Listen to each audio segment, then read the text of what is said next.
வரவிருக்கும் கூட்டாட்சி தேர்தலுக்கு முன்னர் அதிக எண்ணிக்கையிலான புலம்பெயர்ந்தோருக்கு குடியுரிமை வழங்கும் முடிவு எந்த வகையிலும் மாற்றப்படாது என்று உள்துறை அமைச்சர் வலியுறுத்தியுள்ளார்.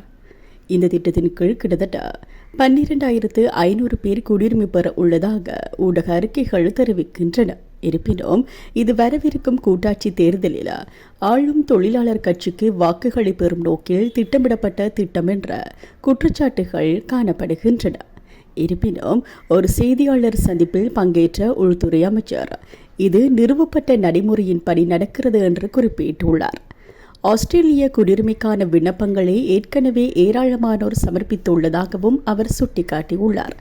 எனவே இந்த விண்ணப்பங்கள் குறித்து கவனம் செலுத்தி விரைவில் அவர்களுக்கு குடியுரிமை வழங்குவதே தற்போதைய அரசாங்கத்தின் எதிர்பார்ப்பாக உள்ளது என்று உள்துறை அமைச்சர் கூறியுள்ளார்.